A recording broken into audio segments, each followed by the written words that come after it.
You're awake, the only one on this dark night, the witching hour. The world shrinks till it's just you and your thoughts. You watch the shadows stretch, listening for shifting boards, settling timber, and looming strangers that aren't there.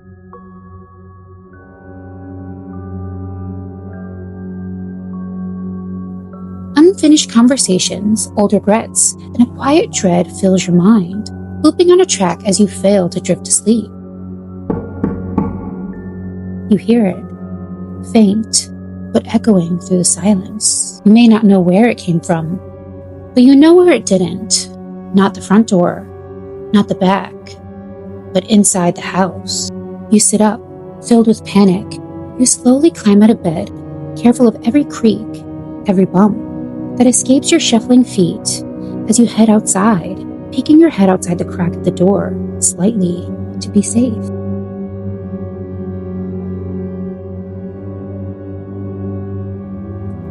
Every step verifies it.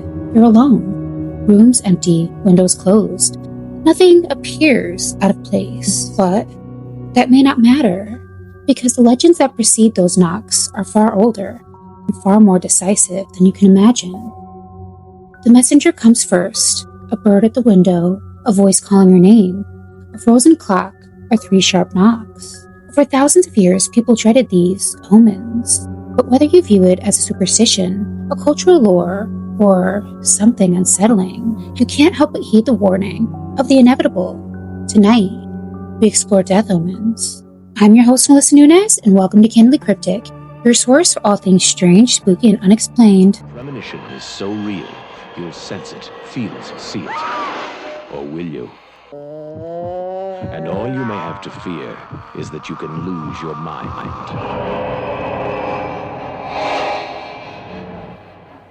Can you predict your own death?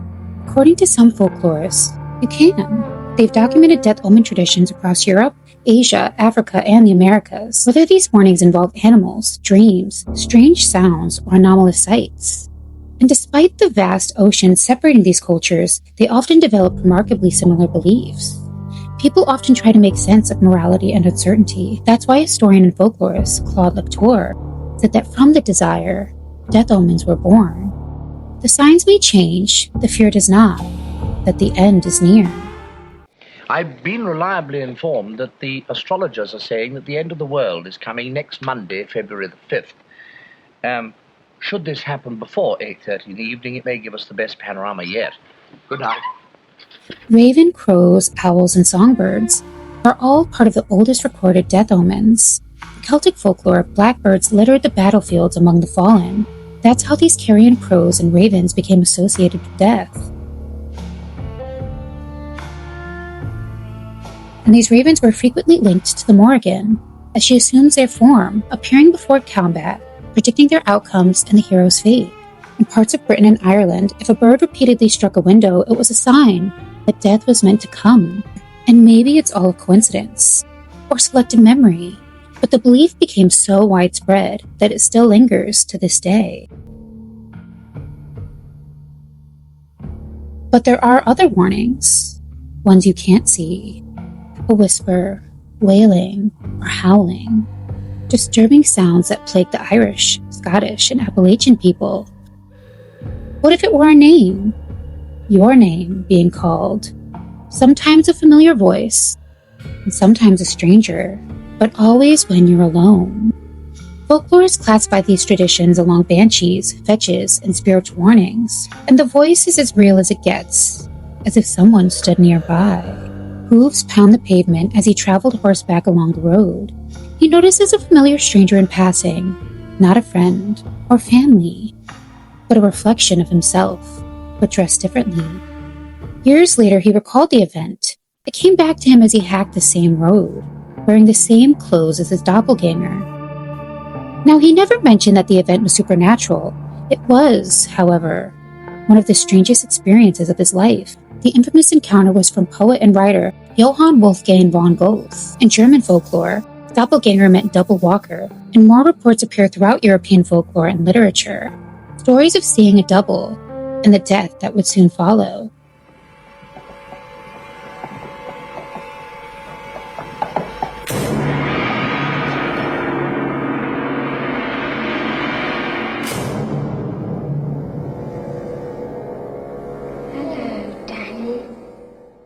Danny explores the Overlook Hotel, pedaling his trike down long, windy corridors. He pauses, 2 girls, identical, standing side by side at the far end of the corridor, quiet and still beneath dim lights, staring back. Come and play with us, Danny. Forever and ever and ever. In The Shining, foreshadowing events warn of violence and death long before they occur. And here, Danny sees the Grady twins, daughters murdered by their father, Delbert, perhaps warning the 5-year-old of what's to come. The bloody elevator, the girls' bodies, violent visions, and the corpse of room 237, all manifestations of the decay that permeated this place, waiting to claim more bodies. Director Stanley Kubrick makes it clear these aren't simple jump scares, they're signs, pieces of the future slowly revealing itself.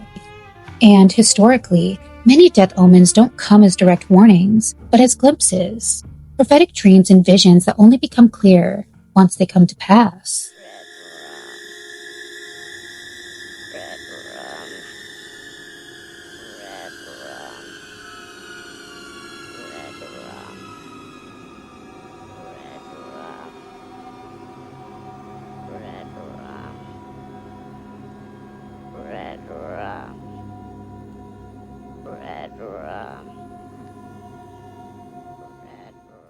Dreams of funerals, cryptic messages, and unexplained voices. Folklorists have recorded centuries of stories surrounding these omens. They're a fragmented mess of images, symbols, or feelings, and exactly what Danny experiences throughout the film. Visions with no explanation, just pieces. This follows the same suit as traditional death omens, who don't know what's going to happen, just that it's on its way. And we too experience the uncertainty as it unfolds. Are these warnings? Memories? Psychic impressions?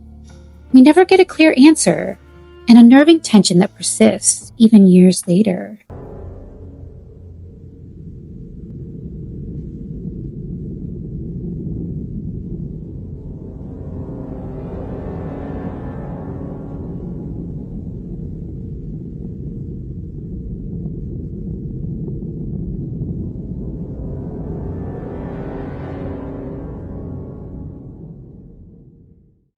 In Final Destination, there's no monster, just fate.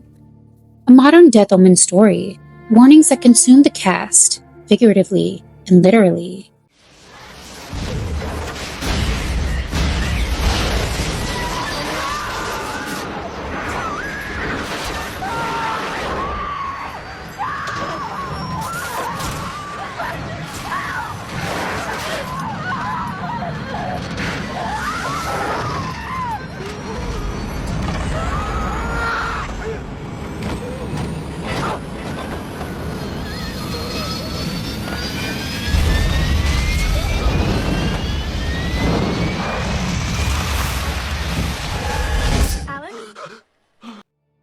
The dripping faucet, flickering light, or falling object, all seemingly innocuous, but slightly out of place. The tension builds as these minute details build. Everything feels like a message. And like the lore, the death is in the details. The problem is that they're too subtle.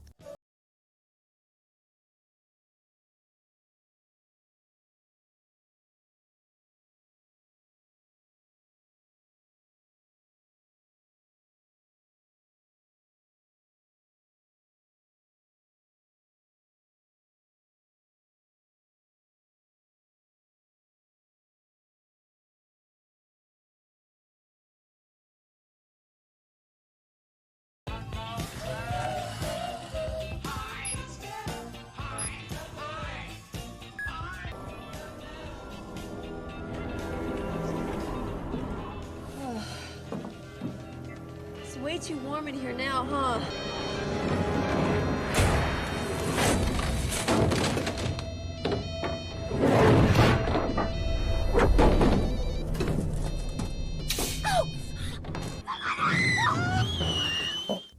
Characters race to interpret the warnings before it's too late, much like generations before them.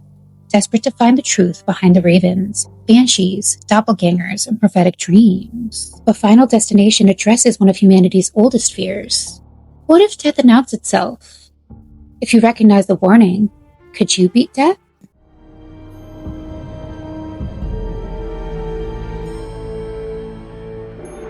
Only new life can defeat death. If it is my time to go and be in heaven with my family, I can accept that.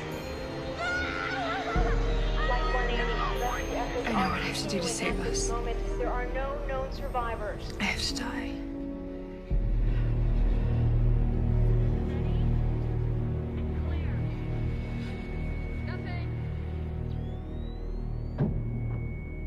Ready and clear.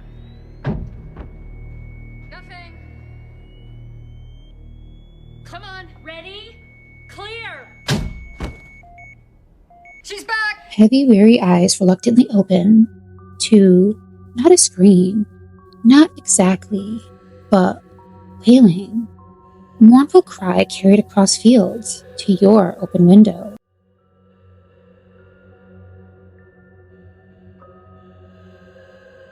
The fire burns low, the house is still, and you sit up to listen. Cries pierce the darkness, grief, raw, incarnate. Closer this time. So you go down the stairs, out the door, and step outside. Moonlight slivers the hedgerows, and the lonely lane opens to silent sweeping fields. And the howling continues, somewhere in the oblivion, rising and falling as the wind allows. Your eyes search the shadows. Where is she? And you look until the sound fades into the night. And the next morning, you hear word from a neighboring parish. A relative had died before dawn.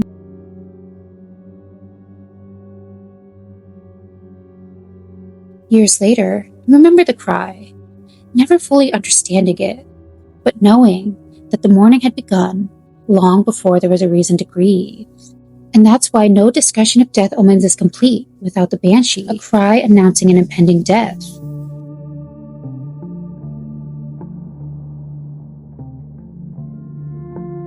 Folklore researcher Patricia Lysat spent decades studying banshee traditions and documented numerous first-hand reports collected across Ireland of witnesses who heard the unearthly wailing before losing a loved one.